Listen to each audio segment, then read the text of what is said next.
The rain hammered against my kitchen window like thousands of tiny fists demanding entry, each drop a desperate plea that mirrored the exhaustion seeping through my bones. I stood at the sink, hands submerged in lukewarm dishwater, watching the storm transform my quiet street into a river of darkness. The scent of cheap lavender dish soap mixed with the musty smell of my old house, a smell I'd grown so accustomed to that I barely noticed it anymore, except on nights like this when the dampness made everything worse.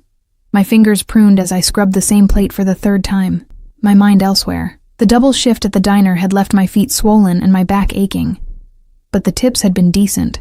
$53, enough for groceries, and maybe, just maybe, a small payment toward the mounting electric bill that sat on my counter like a ticking time bomb. I was 26 years old and felt ancient, invisible to everyone except when they needed their coffee refilled or their orders taken. Thunder cracked overhead, so loud it rattled the cheap dishes in my hands. I flinched, nearly dropping the plate, and that's when I heard it. A small, frightened cry from outside. A child's voice, barely audible over the storm's fury. I dried my hands on my worn apron and moved to the front window, pulling back the faded curtain. The streetlight flickered, casting unstable shadows across my small front yard. Through the sheets of rain, I could barely make out two figures huddled under the broken awning of Mrs. Chen's abandoned house next door. One tall, broad-shouldered, hunched protectively over a smaller shape. A child, no more than 5 or 6 years old. My heart clenched. I shouldn't get involved. I knew that. In this neighborhood, you learned quickly to mind your own business, to keep your head down and your doors locked. But the child cried out again, and my hand was already reaching for the deadbolt before my rational mind could stop me. The cold air slapped my face as I opened the door, rain immediately soaking through my thin cardigan. "Hey!" I called out, my voice nearly swallowed by the wind. "Hey, you can't stay out there!" The tall figure's head snapped toward me, and even in the darkness, even through the rain, I felt the weight of his stare. It was assessing, calculating, dangerous in a way that made my stomach flip. For a moment I considered retreating back inside, but the child whimpered, and my feet carried me forward onto the porch. "Please," I shouted over the storm, wrapping my arms around myself. "You'll freeze out there. Come inside, just until the storm passes." The man didn't move. Water streamed down what I could now see was an expensive-looking coat, completely inappropriate for someone seeking shelter in this rundown neighborhood. He stood perfectly still, as if weighing my offer against some invisible threat I couldn't comprehend. "My son." His voice cut through the rain, deep and controlled, with an accent I couldn't quite place. "European, maybe Italian. He's cold." "Then bring him inside," I insisted, already shivering. "I have towels.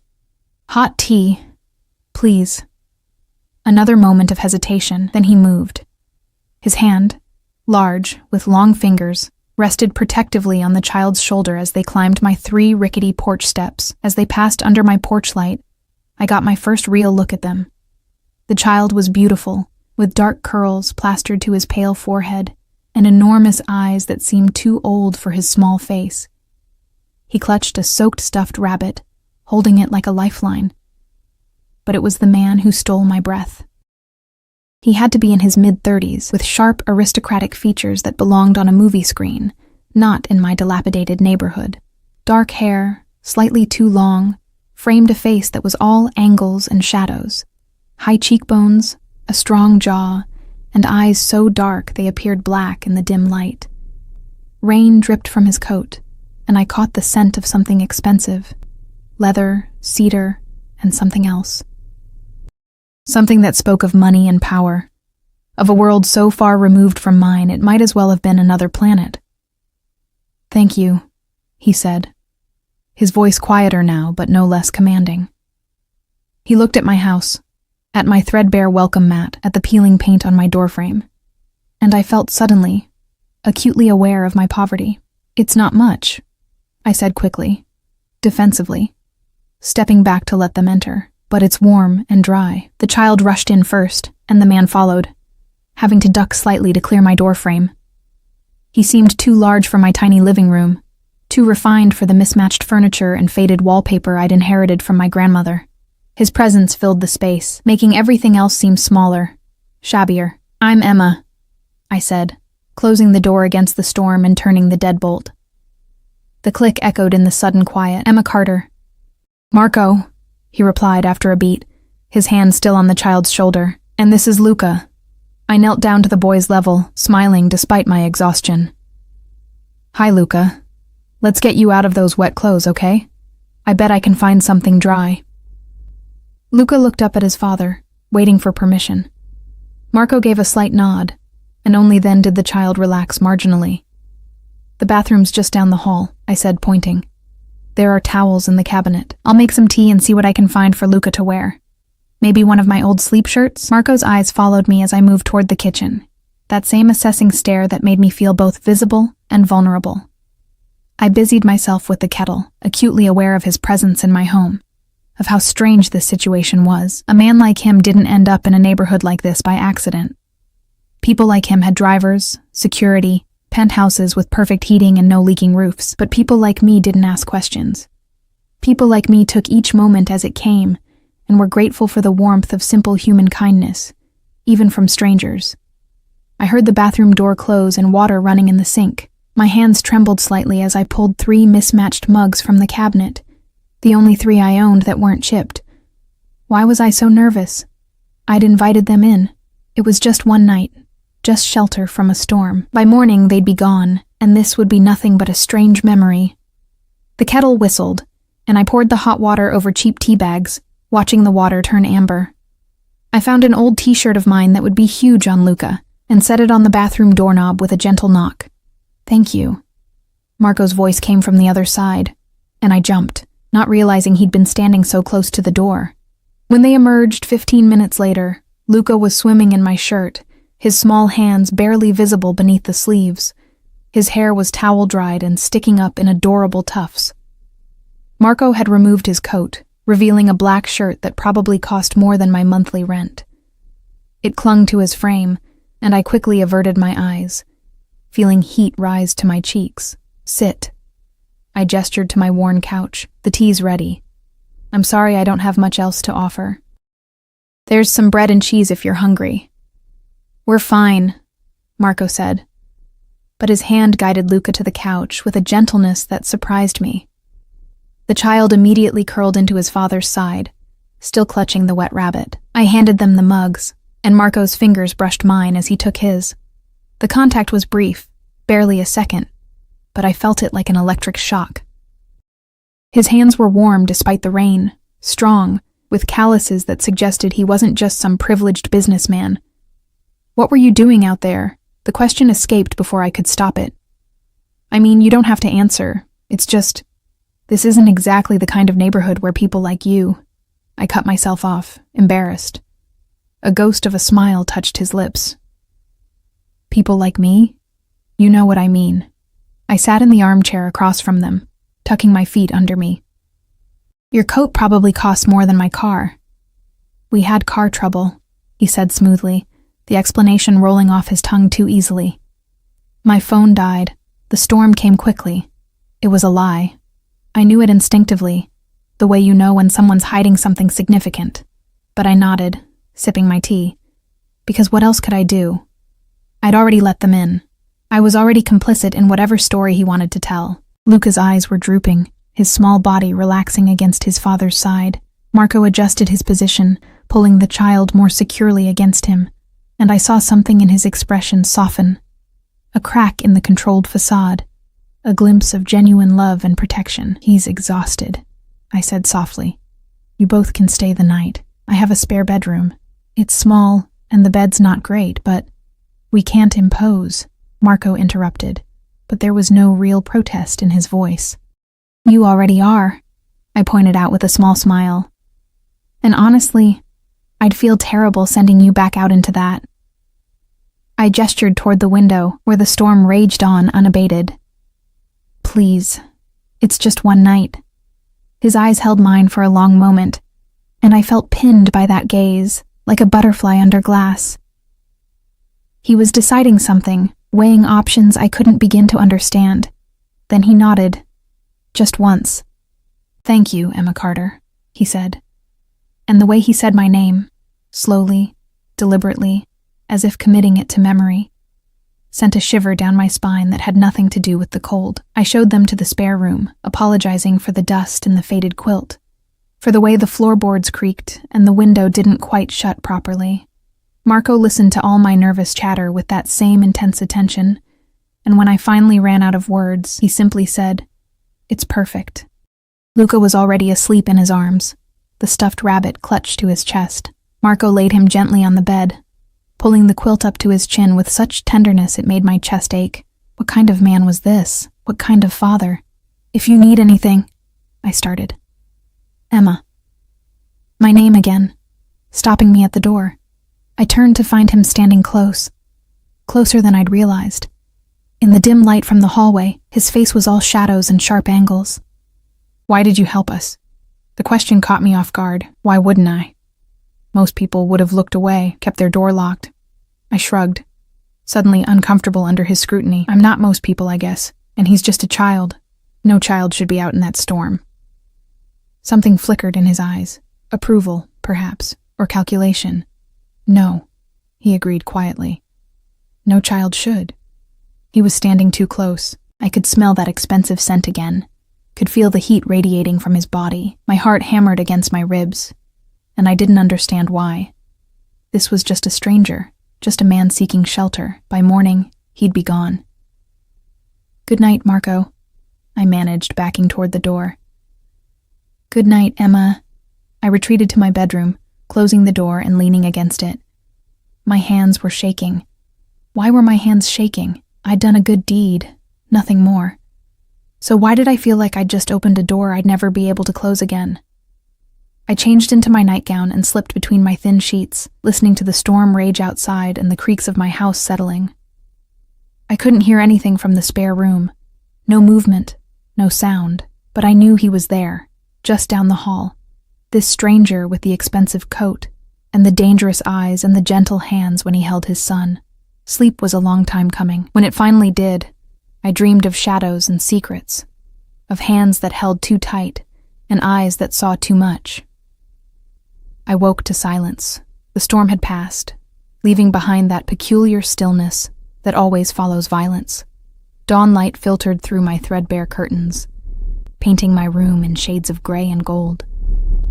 For a moment, I lay still, convinced the previous night had been a dream. Some fever-induced fantasy brought on by exhaustion and loneliness. Then I heard it, the soft murmur of voices from my kitchen. Male voices, more than one. My heart jumped into my throat as I threw back my covers and grabbed my robe, tying it hastily as I rushed down the hallway. I stopped short at the kitchen entrance, my hand gripping the doorframe as I took in the scene before me. Marco stood at my counter, looking impossibly elegant despite wearing yesterday's clothes. But it wasn't him that made my blood run cold. It was the two other men in my kitchen. Large men, built like professional fighters, wearing dark suits and expressions of cold professionalism. One stood by my back door, arms crossed. The other was speaking quietly into a phone, his eyes constantly scanning the space. And there, sitting at my small kitchen table eating a bowl of cereal I didn't remember having, was Luca, seemingly unbothered by the presence of these intimidating strangers. Marco's head turned the instant I appeared, as if he'd sensed my presence before I'd made a sound. Our eyes met, and in that moment, I saw the truth written in his expression: acknowledgement, warning, regret. "Emma," he said calmly, as if armed men in my kitchen was perfectly normal. "I'm sorry for the intrusion. My associates arrived to collect us." Associates. The word hung in the air between us, loaded with implications I didn't want to acknowledge. "Who are you?" The question came out as a whisper. "Really?" Marco moved toward me, and both suited men tensed, their hands moving to their jackets, where guns were probably holstered. I pressed myself against the doorframe, suddenly terrified. "Don't be afraid," Marco said, his voice low and soothing, the same tone he'd used with Luca. He stopped a few feet away, maintaining distance but close enough that I could see the conflict in his dark eyes. "You're safe. You've always been safe. That's not an answer. My voice was stronger now, anger mixing with fear. Who are you? Before he could respond, Luca's small voice piped up from the table. Papa, can we bring Emma with us? I like her house. One of the suited men, the one by the door, let out a short, humorless laugh before quickly sobering under Marco's sharp glance. Marco's jaw tightened, and he looked at me with an intensity that made my knees weak. My name is Marco Valentino, he said quietly. Each word precisely delivered, and last night, you gave shelter to the head of the Valentino family. The words didn't make sense at first. Valentino. The name tickled something in the back of my mind. News reports I'd half listened to, whispered warnings about organized crime, about the family that controlled half the city's underground operations. I couldn't finish the sentence. My mouth had gone dry. Yes, he confirmed, his eyes never leaving mine. And now, Emma Carter, we have a problem. The floor seemed to tilt beneath my feet. I gripped the doorframe harder, my knuckles white, trying to process what he'd just told me. Marco Valentino, the Valentino family. I'd heard the name whispered in the diner, seen it in newspapers I couldn't afford to buy but glimpsed at the convenience store. They were criminals, dangerous, untouchable, and I'd let one sleep in my house. I need you to sit down, Marco said, his voice still calm, still controlled, but with an edge of concern that somehow made everything worse. Please, Emma, don't tell me what to do.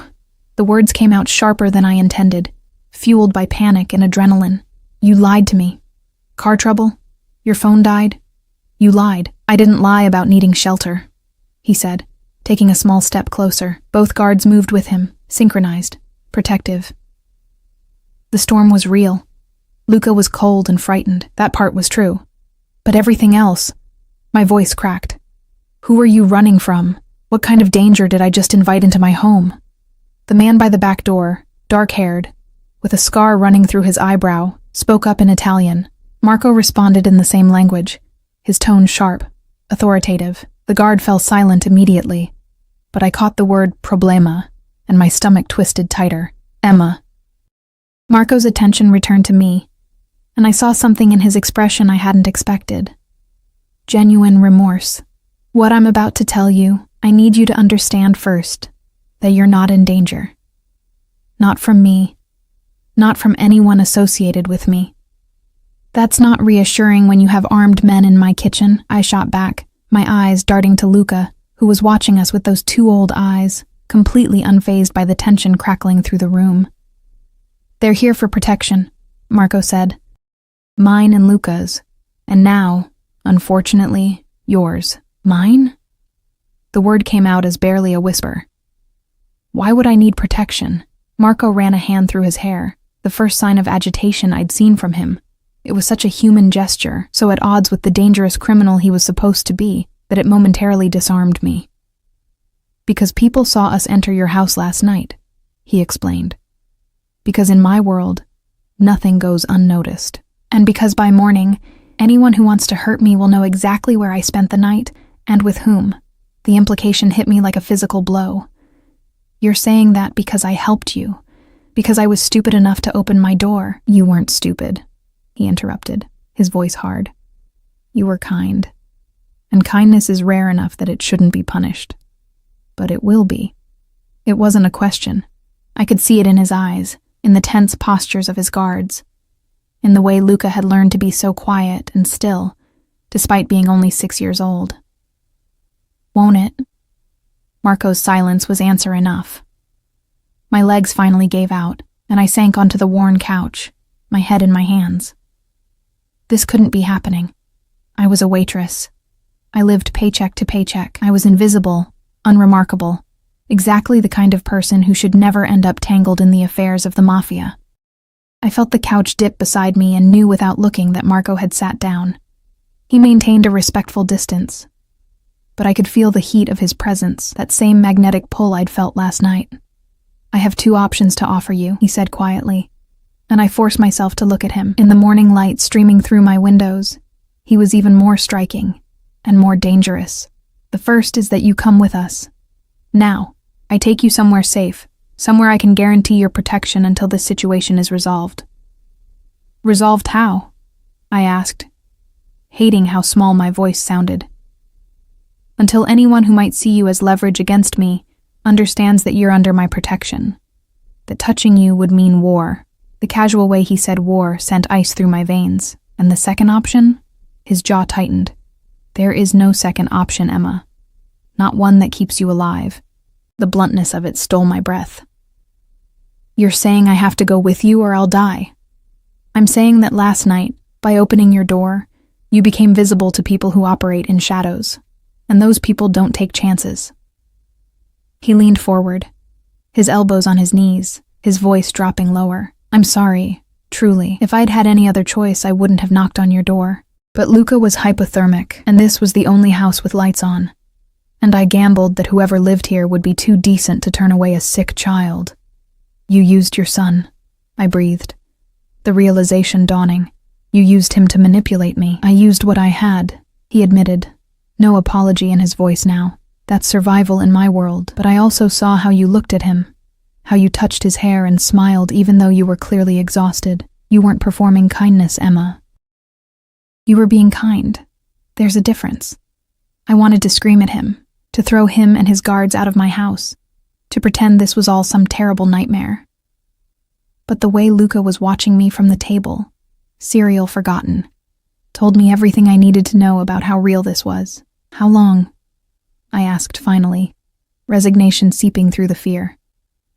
"How long would I have to stay under your protection?" "Days. Weeks. It depends on how quickly I can send a message that makes my position clear."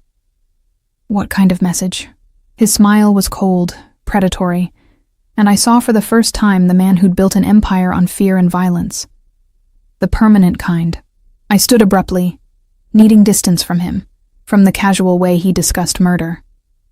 I paced to the window, staring out at my quiet street, at Mrs. Chen's abandoned house where all of this had started.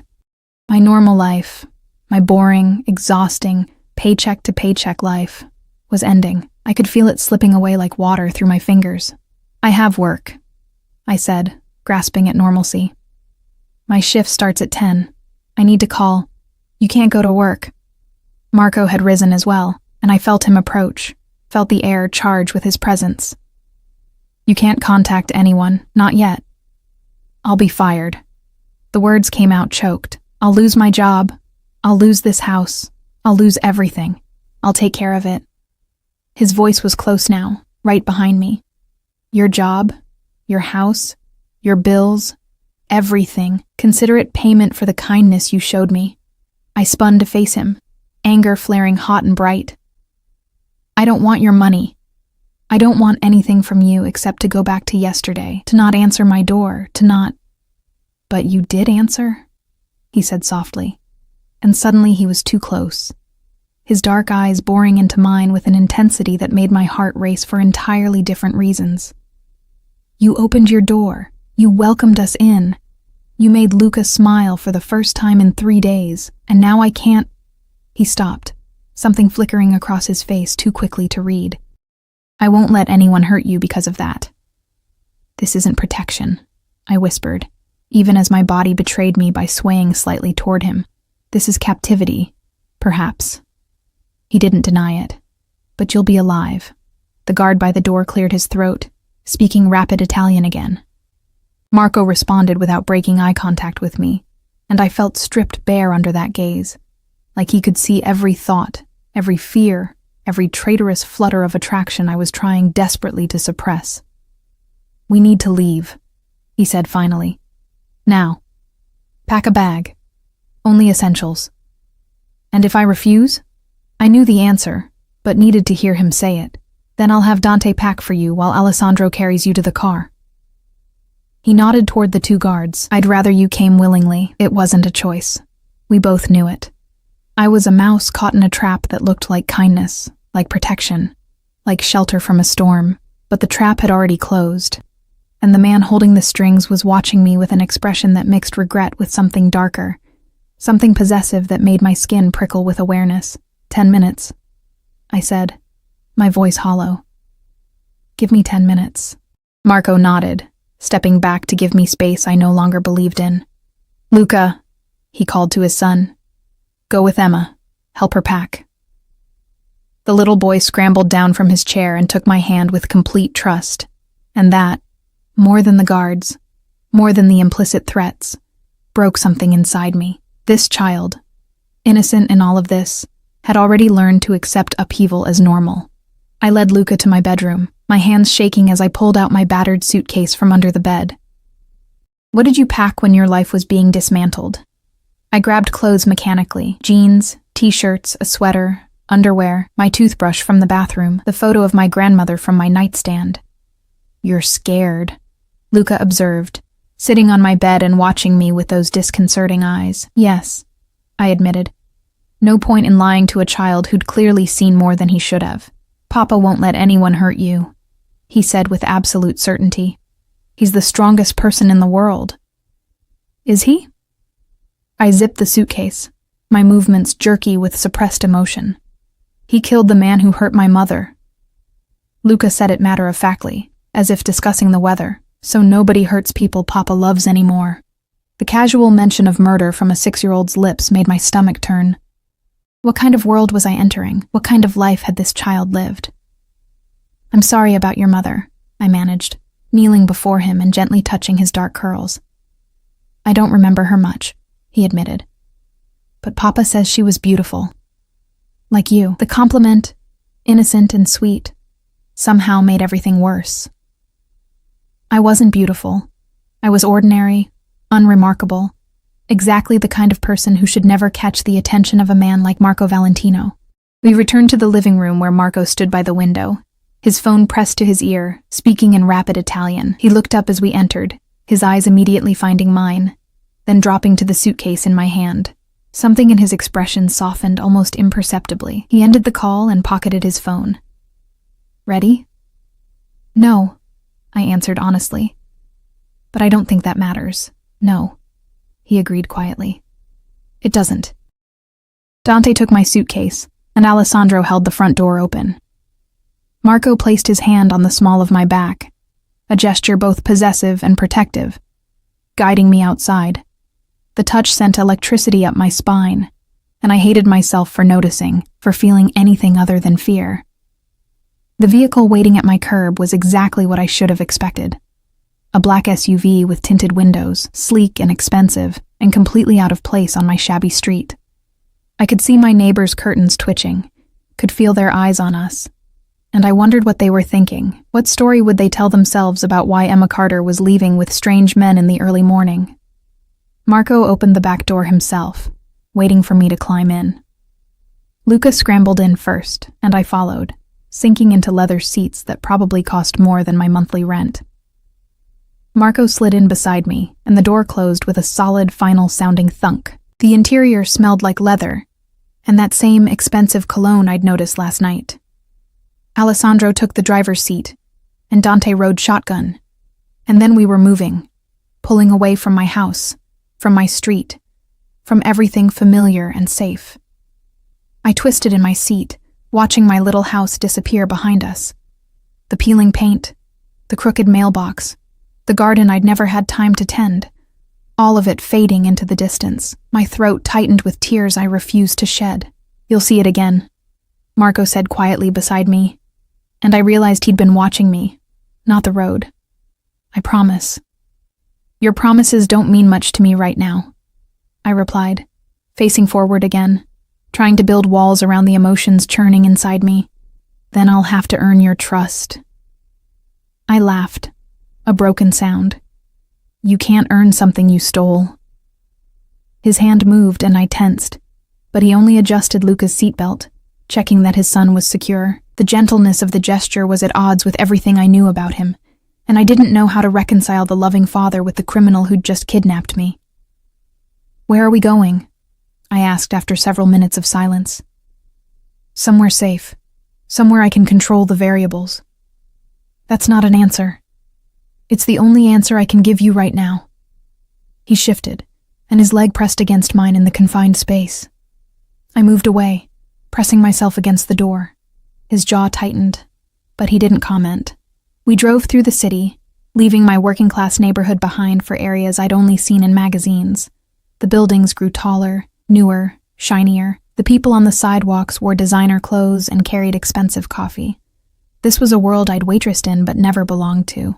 Finally, we pulled into an underground garage beneath a gleaming high-rise. Alessandro used a keycard to access a private elevator, and we rode it in silence to the penthouse level. My ears popped from the altitude.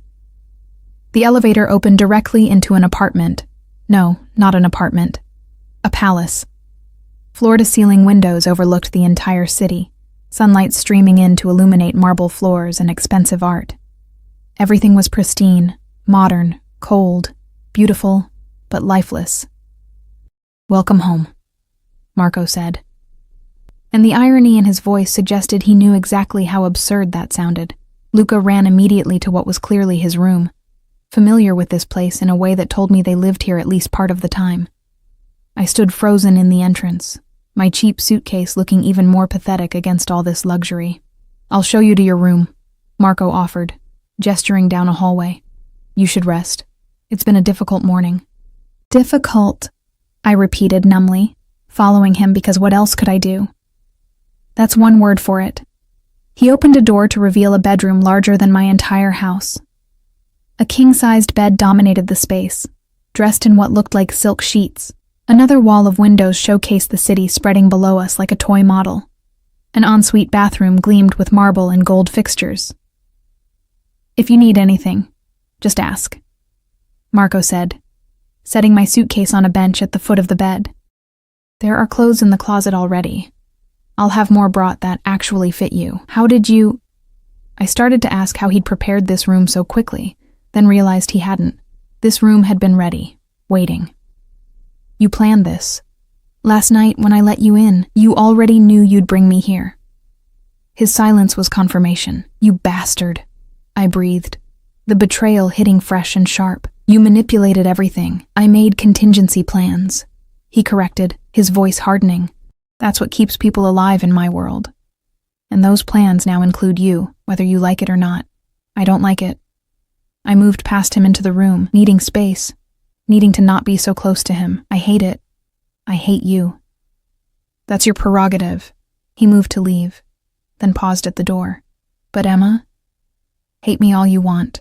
Just stay alive while you do it." The door closed behind him with a soft click, and I was alone in my gilded cage, staring out at a city I no longer recognized, wondering how a single act of kindness had led me here, trapped in paradise with a devil who looked at me like I was something precious and dangerous all at once. I sank onto the edge of the obscenely comfortable bed and finally let myself cry. I must have cried myself to sleep because I woke to darkness, disoriented and aching. For a confused moment, I thought I was home, that everything had been a nightmare. Then I saw the city lights twinkling through the massive windows, felt the silk sheets beneath my fingers, and reality crashed back with suffocating weight. My phone. I needed my phone. I scrambled off the bed, searching for my purse, my pockets, anything. Gone. Of course it was gone. Marco wouldn't risk me calling for help, wouldn't risk me telling someone where I was. A soft knock on the door made me freeze. "Emma?" Marco's voice, muffled through the wood. "May I come in? Do I have a choice?" I called back, my voice hoarse from crying. The door opened slowly, and he entered carrying a tray. The smell of food hit me, and my stomach clenched with hunger I'd been too distraught to notice. He'd changed clothes, now wearing dark slacks and a crisp white shirt with the sleeves rolled up, revealing forearms corded with muscle and marked with scars. "You slept through lunch," he said, setting the tray on the dresser. "It's nearly 8. "Where's my phone?" I demanded, ignoring the food even as my stomach growled. "Safe. You'll get it back when the time is right. When you decide I can be trusted, you mean. When I'm certain that anyone tracking your signal won't lead them here." He gestured to the tray. "Pasta and cream sauce, salad, wine. Please eat. You'll need your strength." "For what? My captivity?" I remained standing by the bed, arms crossed, trying to project a confidence I didn't feel.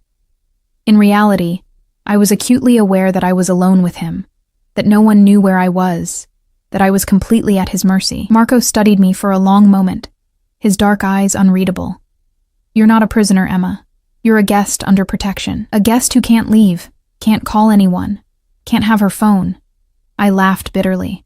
"That's called a prisoner where I come from." "Then I'm sorry you see it that way."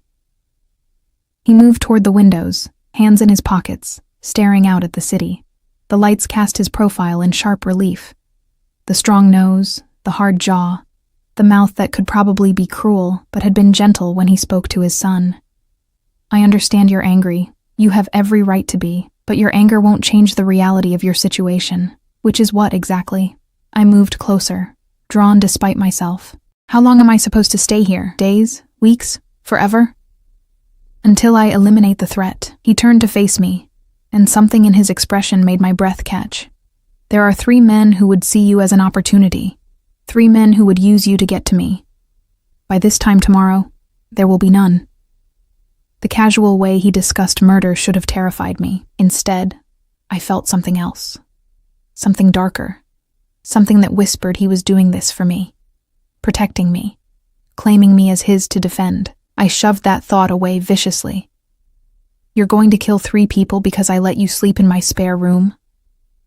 "I'm going to kill 3 people because they would torture and murder an innocent woman to hurt me. The fact that you showed me kindness is irrelevant to them. The fact that you matter to me is all they need to know." "I don't matter to you," I protested, but my voice wavered. "You don't even know me." Marco crossed the distance between us in 3 strides, and suddenly he was close, too close, his presence overwhelming in the intimate space. "I know you work double shifts at a diner and still smile at customers who are rude to you. I know you live in a house that's falling apart, but you keep flowers on your kitchen table because beauty matters even when you're exhausted. I know you opened your door to strangers in a storm when anyone else would have called the police or looked away. How do you—" I started, then stopped. "You had someone investigate me. The moment we left your house, I had people learn everything about you." He didn't sound apologetic. "Emma Marie Carter, 26. Parents died in a car accident when you were 19, raised by your grandmother, who left you the house when she passed 2 years ago. No siblings, no close friends. You work 60-hour weeks and you're still barely making ends meet. You have $17 in your checking account and a stack of bills you can't pay." Each fact felt like a violation, like he'd stripped me bare without permission. "Stop. You deserve better than that life," he continued, his voice dropping lower, more intense. "You deserve better than working yourself to death for people who don't even see you." "And you think you're better? You think this?" I gestured at the luxurious room, at him, at everything. "Is what I deserve? To be owned by a criminal?" His hand came up, and I flinched before I could stop myself.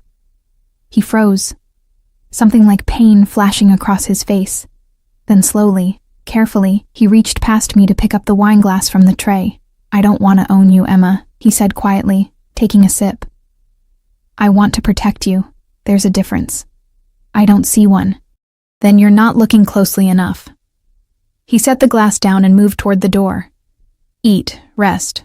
Tomorrow will be difficult." "Why?" I called after him. "What happens tomorrow?" He paused, his hand on the doorframe, his back to me. "Tomorrow you meet the family. And tomorrow, everyone in this city learns that you're under the protection of the Valentino name. That you're—" He trailed off, seemed to wrestle with something, then finished.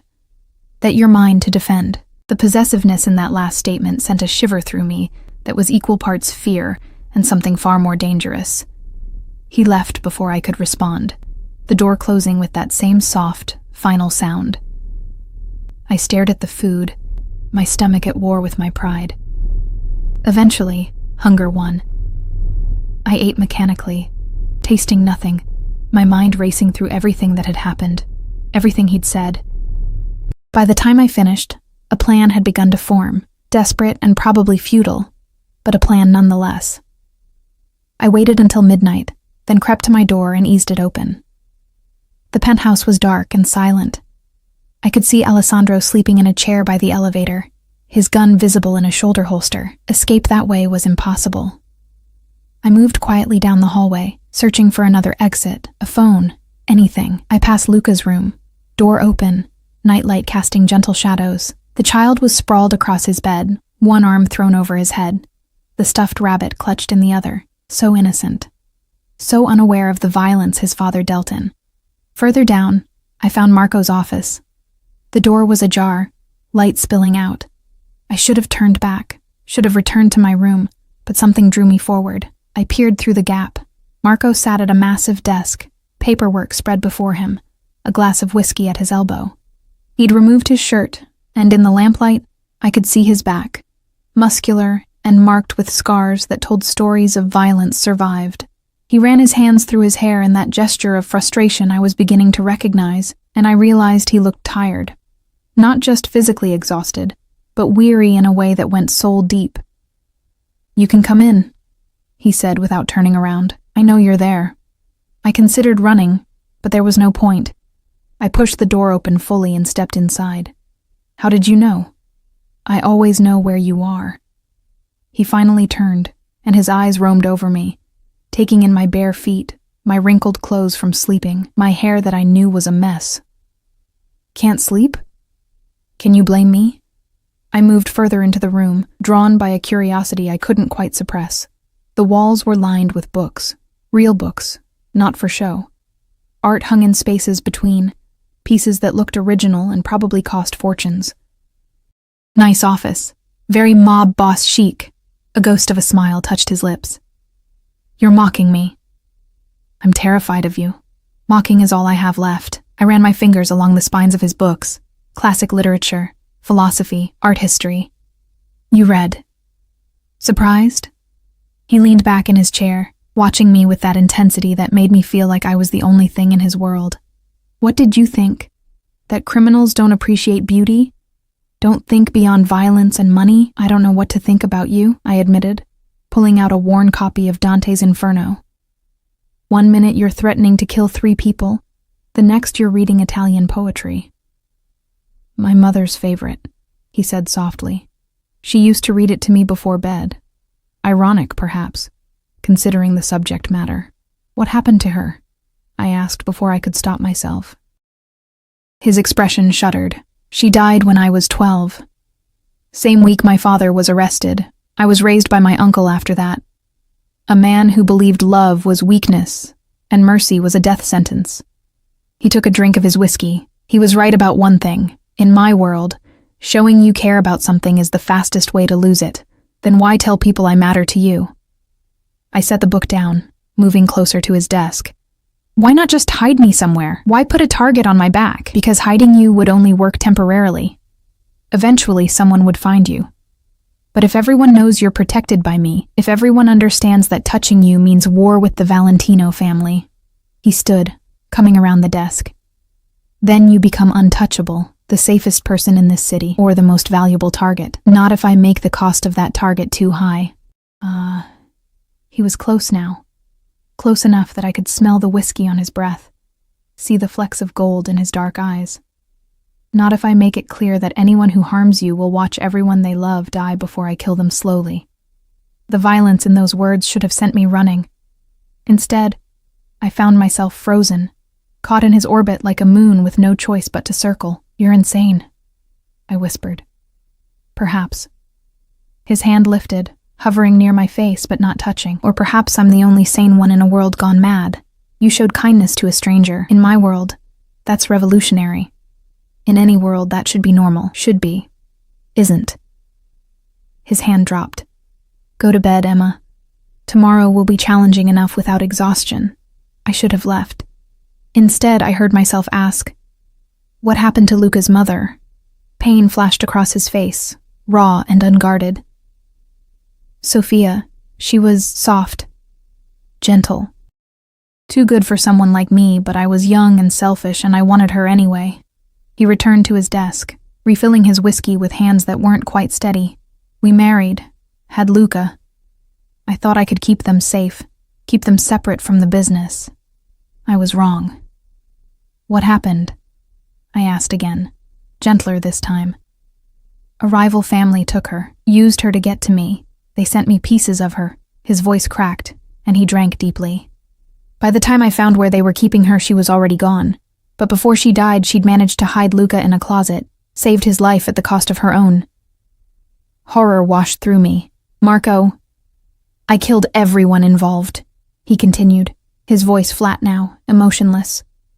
Everyone who touched her. Everyone who knew where she was. Everyone who could have stopped it. 23 men dead in one night. And I'd do it again. I'd do it 1,000 times. He finally looked at me, and his eyes were haunted. So, when I say I'll protect you, Emma, understand that I mean it absolutely. No one will touch you while I draw breath. No one. The conviction in his voice, the raw pain underneath, it cracked something in my chest. This wasn't just a criminal who'd kidnapped me. This was a man destroyed by loss, driven by guilt, desperate to not fail again. I'm sorry, I said softly, meaning it. I'm sorry for what happened to her, to you, to Luca. Don't be sorry for me, he said roughly. Be sorry for anyone foolish enough to threaten what's mine. There was that possessiveness again, wrapping around me like chains made of silk. I should have hated it. I should have run. Instead, I found myself asking, why me? Of all the houses on that street, why did you choose mine? His eyes locked on mine, because yours was the only one with lights on. Because I saw you through your kitchen window, washing dishes and looking so tired but so present, alive, real. And I thought... He stopped, shook his head. It doesn't matter what I thought. Tell me, I insisted, moving closer, despite every instinct screaming to maintain distance. I thought you looked like someone who still believed in kindness, despite having every reason not to. Like someone who'd survived everything life threw at you, and somehow remained soft. His voice dropped to almost a whisper. Like someone worth protecting. The air between us felt charged, dangerous. I could feel my heart hammering against my ribs. Could see the pulse jumping in his throat. This was wrong. He was wrong. Criminal, dangerous, controlling. But the way he looked at me made me feel seen for the first time in years. Not invisible. Not a waitress or a struggling homeowner or a lonely woman barely surviving. Just... Emma, I should go, I managed. But my feet didn't move. You should. He agreed, but he stepped closer. This is insane. Completely. You kidnapped me. For your protection. I should hate you. You should. His hand came up, and this time, he let himself touch. Just his fingertips grazing my cheek. So gentle it made my eyes burn with unexpected tears. But do you? The truth was complicated, twisted, impossible. I was terrified of him. Furious with him. Trapped by him. But when I looked into those dark eyes and saw the pain, the desperate need to protect, the loneliness that mirrored my own. No, I didn't hate him. I hated that I didn't hate him. I don't know, I whispered honestly. Then let me make it simple. His thumb traced my lower lip, and my breath caught. Tomorrow, you'll stand beside me in front of my family and every important player in this city. You'll let me put my protection around you like armor, and in return I'll give you something you've never had. What? The word came out breathless. A choice. He stepped back, breaking the spell, his expression shifting to something harder, more controlled. After tomorrow, after everyone knows you're mine to protect, you can choose to stay or go. I'll set you up anywhere you want. New city, new identity, enough money to never work another double shift. Or you can stay here with Luca and me, and let me show you what it means to be treasured instead of merely surviving. That's not a real choice, I protested. If I leave, someone might still come after me. No. His voice was absolute. Once I've eliminated the immediate threats and established your protection, if you choose to leave, I'll make sure you're safe. I have resources. I can make you disappear completely, set you up with a new life. You'll be free. Then why would I stay? He smiled, sad and knowing. That's what you'll have to decide. Now go to bed, Emma. Tomorrow you become untouchable. This time, I did leave. My legs somehow carrying me back to my gilded cage of a room. I closed the door and leaned against it, my heart racing, my mind spinning. He'd offered me freedom, eventually. After one more day of playing whatever role he needed me to play. It should have been an easy choice. Endure tomorrow, then run and never look back. So why did the thought of leaving make my chest ache? I climbed into the silk sheets and stared at the ceiling, watching shadows shift as cars passed far below, and wondered who I'd become in less than 24 hours. The woman who'd opened her door to strangers felt like a lifetime ago. This new Emma, who felt drawn to dangerous men and didn't immediately reject possessive claims. I didn't recognize her. But maybe, I thought as sleep finally claimed me. Maybe I'd been waiting to be seen all along. And maybe Marco Valentino, for all his violence and control, was the first person who'd truly looked. Morning came too quickly, announced by soft knocking and Luca's voice calling through the door. Emma, Papa says you need to get ready. I dragged myself from sleep, disoriented by the unfamiliar luxury surrounding me. For a moment, I'd forgotten where I was, what was happening. Then it all crashed back. The storm, Marco, the impossible situation I'd been thrust into. Coming, I called out, my voice rough. When I opened the door, Luca stood there holding a garment bag, his small face serious. Papa had clothes brought for you. He says they'll fit better than what you packed. I took the bag, ruffling his dark curls. Thank you, sweetheart.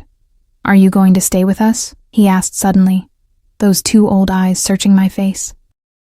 After today, the question caught me off guard. I don't know yet. I hope you do, he said simply. You're nice, and you don't look at Papa like you're scared, not really. Everyone else is always scared. He scampered off before I could respond, leaving me standing in the doorway holding expensive fabric and questions I couldn't answer. Inside the garment bag was a dress that probably cost more than 3 months of my rent. Deep emerald silk that would hug every curve, elegant, but not overtly sexual. Whoever had selected it understood that I needed to look like I belonged at Marco's side without looking like I was trying too hard. Shoes, too, black heels that were surprisingly comfortable. And underneath, delicate lingerie that made my cheeks flush. I showered in the marble bathroom, using products that smelled like vanilla and something exotic I couldn't name. The hot water should have relaxed me, but my muscles stayed tense, coiled tight with anticipation and fear. When I finally put on the dress, I barely recognized the woman in the mirror. The emerald brought out the green flecks in my hazel eyes. The cut made me look sophisticated, expensive. Like someone who belonged in Marco's world. I hated how much I liked it. A knock on the door made me jump. Emma? Marco's voice. May I come in? I opened the door and watched his expression shift when he saw me. His eyes darkened, traveling from my face down my body and back up slowly, deliberately. You look... He seemed to struggle for words. Beautiful. Absolutely beautiful. It's the dress, I said, uncomfortable with the intensity of his gaze. It's you. He stepped closer, and I saw he'd dressed formally too. A black suit that looked custom-made, his dark hair styled back from his face. He looked devastating, dangerous, like sin wrapped in expensive Italian wool. Are you ready? No, I admitted, but I don't think that matters. He reached out, his fingers grazing my jaw in that gentle way that contradicted everything I knew about him. You'll be fine. Just stay close to me. Don't speak unless someone addresses you directly. And remember, you're under my protection. No one will dare touch you. What about after? I asked. You said I could choose. When? After I've handled the threats, after everyone understands the consequences of coming near you. His thumb traced my cheekbone. A few days, perhaps a week. Then you'll be free to decide. The elevator ride down felt interminable. Alessandro and Dante flanked us, both armed and alert. Luca held his father's hand, quiet and well-behaved in a way that broke my heart. What kind of childhood required this level of composure from a 6-year-old? We drove through the city in the same black SUV, but this time I paid attention to our route. We were heading to the industrial district, to a warehouse that looked abandoned from the outside. But when we pulled through the gates, I saw dozens of expensive cars already parked, men in suits standing guard at every entrance. This is where you meet with your family? I asked, my voice tight with nerves. This is where we handle business, Marco corrected. Family meetings happen here. It's secure, private, No one gets in without my permission. He helped me from the car, his hand firm on the small of my back as we walked toward the main entrance. I could feel eyes on us, hear whispers rippling through the gathered men.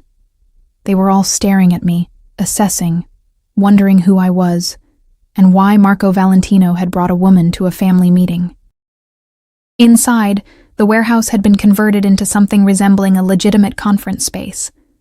A long table dominated the center, surrounded by chairs already occupied by hard-faced men in expensive suits. They stood as Marco entered, a gesture of respect that spoke volumes about his position in this world. "Gentlemen," Marco said, his voice carrying authority that made everyone fall silent. "Thank you for coming on short notice.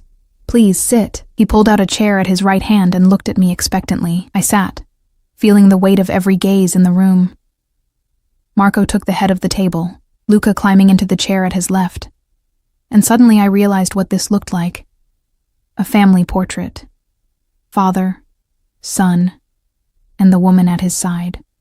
"Some of you have heard rumors," Marco began, his tone conversational but with an edge of steel underneath. "About where I was 2 nights ago. About who gave me shelter during the storm. I'm here to confirm those rumors and make something very clear." He reached over and took my hand, his grip warm and possessive. "This is Emma Carter. She showed kindness to my son and me when we needed it most, and as of today, she is under the full protection of the Valentino family.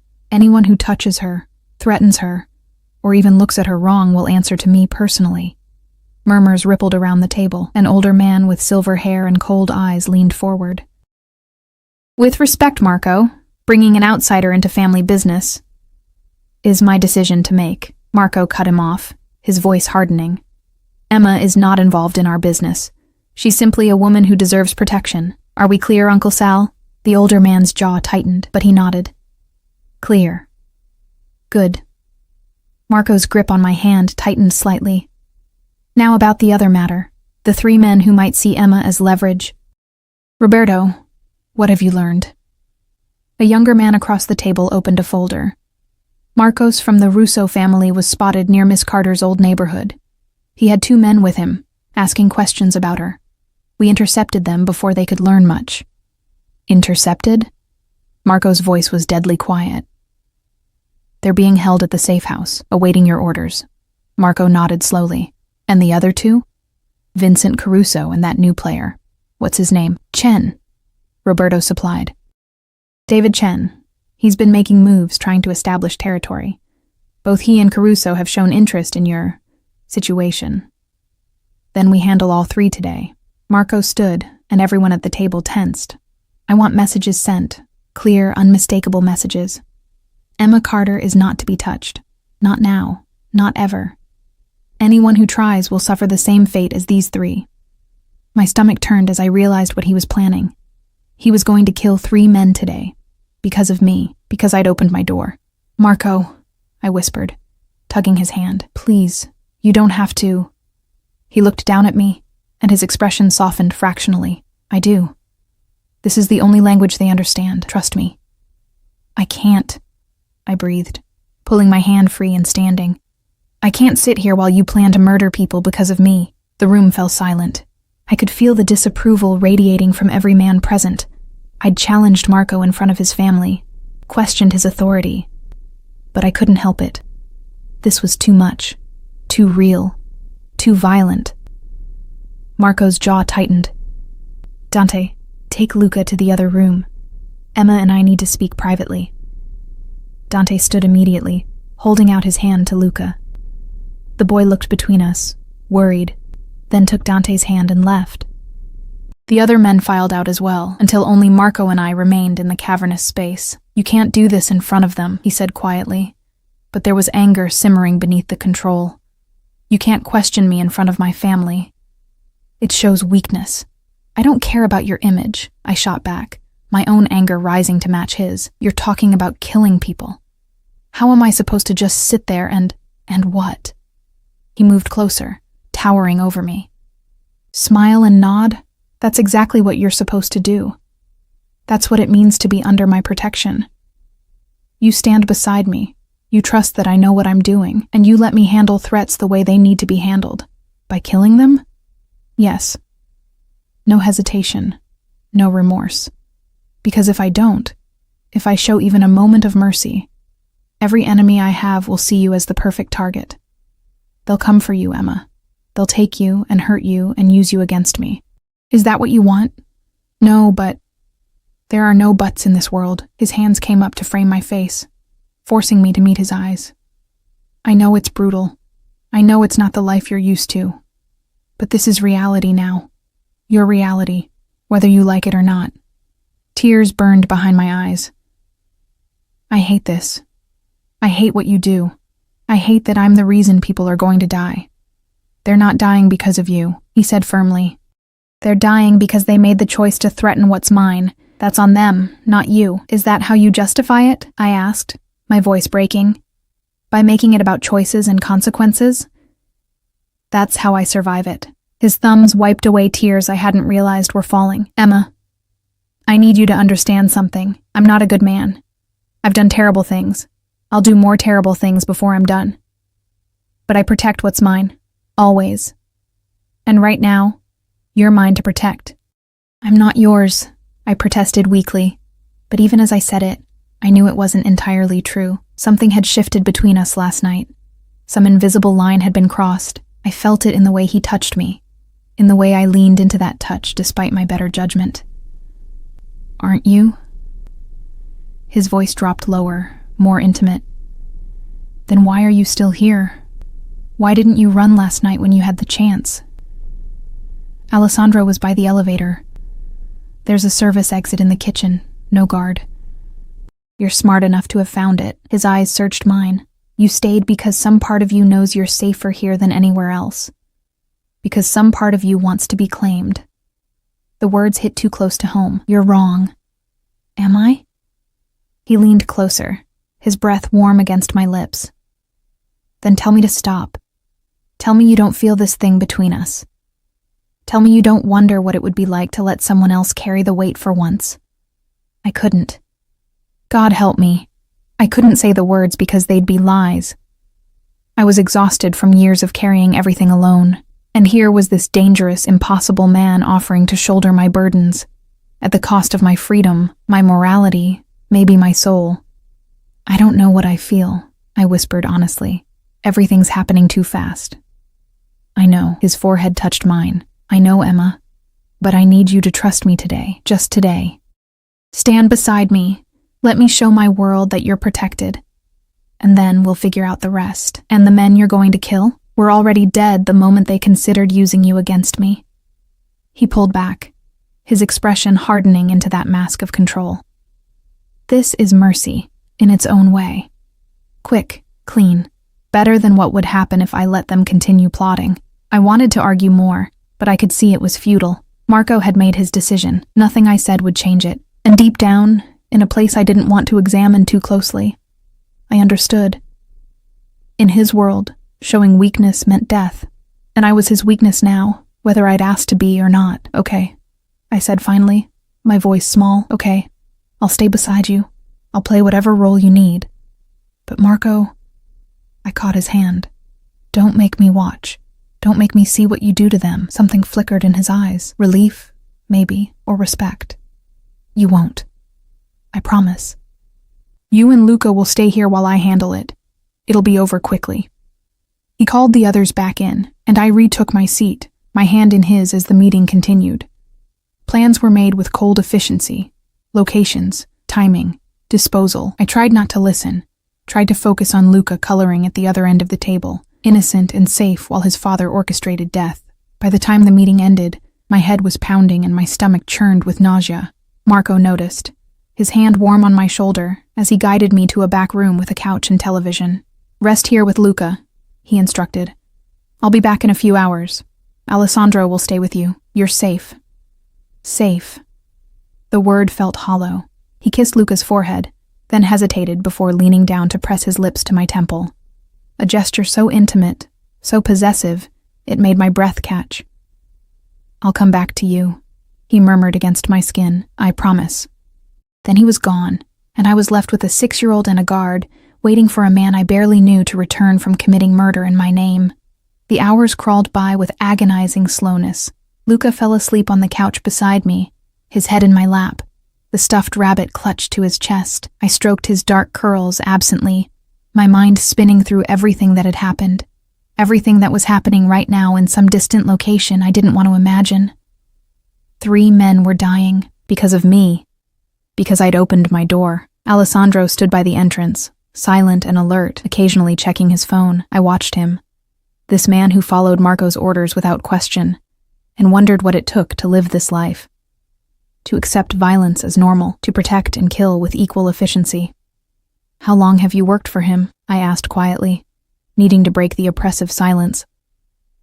Alessandro's eyes flicked to me, assessing whether to answer. 10 years, he said finally. "Since I was 19. Do you ever question it? What he asks you to do?" A slight smile touched his weathered face. "Every day. But then I remember what the alternative is. Marco took me off the streets, gave me purpose, gave me a family. Before him, I was nothing. Now I'm something. That's worth the moral complexity, even when it means killing, especially then." His expression turned serious. "In this world, Miss Carter, mercy is a luxury that gets people killed. Marco understands that. He does what needs to be done to protect his own. There's honor in that, even if it's brutal." I wanted to argue, to point out that murder couldn't be honorable, but I was too tired, too wrung out from fear and confusion, and the traitorous part of me that understood what Alessandro meant. My phone buzzed. Except I didn't have my phone. Alessandro pulled out a device and answered in rapid Italian. His expression remained neutral, but I saw tension ease from his shoulders. He ended the call and looked at me. "It's done," he said simply. Marco is on his way back. Relief and horror warred inside me. It was over. 3 men were dead, and Marco was safe. And I was still protected, but 3 men were dead. I must have made a sound because Alessandro stepped closer, his voice gentler than I'd heard before. "They were not good men, Miss Carter. They had done terrible things long before you entered the picture." Marco simply expedited the inevitable. 20 minutes later, the door opened, and Marco entered. He looked exactly the same, suit immaculate, not a hair out of place, no blood, no signs of violence. He could have been returning from a business lunch rather than multiple executions. His eyes found mine immediately, searching my face for... what? Judgment? Fear? I didn't know what expression I wore, only that when he moved toward me, I didn't flinch away. "It's done," he said quietly, kneeling beside the couch so we were eye level. Luca still slept between us, innocent to everything. "No one will threaten you now. The message has been sent and received." "How can you be sure?" My voice came out hoarse. "Because I made certain everyone understood the consequences. Word spreads quickly in our world." His hand came up, hesitating, then gently tucked a strand of hair behind my ear. "You're safe now, Emma. Truly safe." "At what cost?" I whispered, looking down at Luca. What kind of world is this for him to grow up in? Pain flashed across Marco's face. "The only world I know how to give him, but I'm trying." His voice caught. "I'm trying to make it better, to build something that doesn't require quite so much blood. Is that possible? In your world?" "I don't know," he admitted. "But having you here, seeing how you look at Luca, how you question things that everyone else accepts, it makes me want to try, makes me want to be better than what I am." The raw honesty in his voice cracked something inside me. This was the truth of Marco Valentino, a man trapped between the violence of his world and the desire to protect what little softness remained in his life, his son. And now, impossibly, me. "I want to go home," I said, needing to test his promise. "To see my house, to remember what normal feels like." He nodded slowly. "Tomorrow. I'll take you myself. But Emma..." He caught my hand. "You need to understand that home isn't safe anymore. Not permanently. Too many people know where you live. Even with my protection, there are risks. Then what am I supposed to do? Live here forever? Hide in your gilded cage? Or let me buy you a new house, somewhere safe, secure, where I can guarantee your protection?" He must have seen my expression because he quickly added, Not as payment, not as obligation, as a gift, because you deserve stability. You deserve a home that isn't falling apart. I can't accept that, I protested. It's too much. Why? Because it comes from me? Because money earned through my business is somehow tainted? His thumb traced circles on the back of my hand. Emma, I have more money than I could spend in 10 lifetimes. Let me use some of it to give you security. Please. The please undid me. This powerful, dangerous man was asking, not demanding, not commanding, but genuinely asking to help me. I need time, I said finally.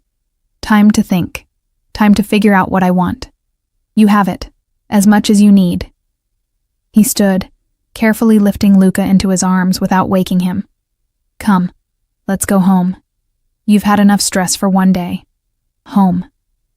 He'd called his penthouse home, including me in that definition without seeming to realize it. The drive back was quiet, Luca sleeping against his father's chest, me staring out the window at the city lights. I felt disconnected from reality, like I was watching someone else's life unfold. 2 days ago, I'd been a struggling waitress. Now I was under the protection of a mafia boss who looked at me like I was something precious. Back at the penthouse, Marco carried Luca to bed while I wandered to the windows, staring out at the glittering cityscape. From this height, everything looked clean, ordered, beautiful. You couldn't see the grime, the struggle, the violence that pulsed through the streets below. He's asleep, Marco said, returning and moving to stand beside me. He asked if you'd be here in the morning. What did you tell him? That I hoped so. He turned to face me, and in the reflection of the glass, I saw how we looked together, him tall and dark and powerful. Me smaller, but somehow fitting against his side. Emma, I meant what I said. You can leave whenever you want. I'll set you up anywhere. Give you enough money to start over completely. You don't owe me anything, don't I? I turned to face him directly. You killed 3 men today because of me. I killed 3 men because they were threats. You were just the catalyst. His hand came up to cut my cheek. But I'd do it again. I'd do it 1,000 times to keep you safe. Why? The question burst out of me. Why do you care so much? You don't know me. We're strangers, are we? His dark eyes searched mine. I know you're strong enough to survive on your own, but soft enough to cry over a scared child. I know you work yourself to exhaustion, but still find energy to care for others. I know you opened your door in a storm when anyone else would have looked away. That tells me everything I need to know about who you are. You don't know my favorite color or my birthday or if I like coffee or tea, I pointed out. But my voice lacked conviction. Green, he said immediately. Your eyes light up when you see anything green. November 7th. I saw the date on your license. And tea, definitely tea. You made it for us that first night, and the way you prepared it, the care you took. That's someone who loves tea. The fact that he'd noticed, that he'd paid attention to such small details, made my throat tight with emotion. You investigated me. I observed you, he corrected. There's a difference. Emma, I've spent my life reading people, learning to see beyond what they show the world. And when I look at you, I see someone who's been invisible for too long, someone who deserves to be seen. And if I choose to leave, if I take your money and disappear? Pain flickered across his face, but he didn't look away. Then I'll miss you every day for the rest of my life. But I'll let you go, because keeping you against your will would destroy the very thing I care about. Your spirit, your kindness, your choice. I studied his face, searching for deception, for manipulation. But all I saw was brutal honesty and a vulnerability that this dangerous man rarely showed anyone. I'm scared, I admitted. Scared of you. Scared of this world. Scared of what I'm feeling. What are you feeling? His voice dropped lower, more intimate. Like I'm standing on the edge of a cliff, and jumping would be insane. But staying on solid ground feels like dying slowly. I laughed shakily. Like maybe I've been so busy surviving that I forgot what it means to actually live. Then let me show you. He stepped closer, his hand sliding from my cheek to the back of my neck. Let me give you everything you've been denied. Not as payment, not as obligation, but because I want to. because seeing you happy would make this violent, brutal life of mine mean something. Marco, I started to protest, but he silenced me with a kiss. It was gentle at first, questioning, giving me every opportunity to pull away. But I didn't. Instead, I leaned into it, my hands fisting in his expensive shirt, and kissed him back with all the confusion and fear and desperate need that had been building since that first night. He made a sound low in his throat, his arms coming around me, pulling me flush against his body. The kiss deepened, became more demanding, and I felt myself melting into him, into the promise of protection and passion and being wanted so completely. When we finally broke apart, both breathing hard, he rested his forehead against mine. "Stay," he whispered. "Not because you're afraid to leave, not because you feel obligated, but because you want to. Because this," he gestured between us, "is worth exploring. I don't know if I can live in your world," I said honestly. "I don't know if I'm strong enough for the violence, the danger, the constant fear. You're stronger than you think. You've survived things that would have broken other people. And you won't be alone." His hands framed my face. "I'll be here. Luca will be here. We'll figure it out together. What if I can't do it? What if I try and fail? Then we'll deal with it when it happens. But Emma..." His eyes burned into mine. "Don't decide based on fear. Decide based on what you want, what you really want deep down." What did I want? I'd spent so long just trying to survive that I'd forgotten to think about actually wanting anything. But standing here in Marco's arms, feeling safer than I had in years despite the violence that surrounded him, I realized something startling. I wanted this. I wanted to matter to someone. I wanted to be protected and treasured instead of invisible and struggling. I wanted Luca's smile and Marco's intensity and the possibility of something more than endless exhaustion. "I want to try," I said finally, the words feeling like both surrender and victory. "I want to stay, at least for now. See if this can work." Relief and triumph flashed across Marco's face. "You won't regret it. I swear to you, Emma, I'll make sure you never regret choosing us." "I already regret it a little," I admitted with a shaky laugh, "but I'm choosing it anyway." He kissed me again, deeper this time, with a possessiveness that should have frightened me, but instead made me feel claimed in the best possible way. When he pulled back, his eyes were dark with desire. "Let me do this right," he said. "Let me court you properly. Dates, conversations, getting to know each other beyond crisis and violence. Let me show you what it means to be loved by a Valentino." "Loved?" The word caught in my throat. "Eventually," he said firmly. "I'm not there yet, and neither are you. But Emma..." His thumb traced my lower lip. "I could be. Easily. You're exactly the kind of woman I could love completely." 6 months later, I stood in the kitchen of my new house. Not a mansion, not a penthouse, but a beautiful craftsman-style home in a safe neighborhood, with good schools and a garden I actually had time to tend. Marco had kept his promise, giving me stability without making me feel owned. I heard the front door open, followed by Luca's excited voice. "Emma, we brought Thai food." I smiled, wiping my hands on a dish towel as they entered. Luca ran to hug me, and I swept him up, spinning him around as he giggled. Marco followed, carrying bags of takeout, his eyes warm as he watched us. "How was school?" I asked Luca, setting him down. "Good. I got a gold star on my art project. I drew our family." He pulled out a colorful picture, stick figures of him, Marco, and me, all holding hands under a bright sun, our family. The words no longer felt strange or wrong. Somehow, impossibly, we'd become exactly that. Marco set the food on the counter and pulled me close, kissing me with the easy affection of someone who did this every day. "How was your day?" "Good. I met with the bakery owner about that job. I'd discovered I loved baking, and a local shop wanted to hire me to create custom cakes. Normal work. Honest work. Work I chose. They offered me the position. That's wonderful." His smile was genuine, proud. "Are you going to take it?" "I think so. It feels right." I looked around the kitchen. My kitchen, in my house, with my family. Everything feels right. Even this? Even us? His arms tightened around my waist. Especially us. I reached up to touch his face, this man who'd turned my life upside down and somehow made it better. I love you, Marco Valentino. I love you too, Emma Carter. He kissed me again, deeper this time. Thank you for taking a chance on us, for choosing this life. Thank you for giving me a choice at all. I pulled back to smile at him, and for being patient while I figured out what I wanted. I'd wait forever for you. He meant it. I could see it in his eyes, feel it in the way he held me. Luca tugged on my shirt. Can we eat now? I'm hungry. We all laughed, and I moved to set the table while Marco unpacked the food. This was my life now. Normal dinners with the man I loved, and the child who'd become mine in every way that mattered. Yes, Marco still did dangerous things. Yes, his world was violent and complicated. But he kept that separate from us, from our home, our sanctuary. And at night, after Luca was asleep and Marco held me close in our bed, he whispered promises against my skin.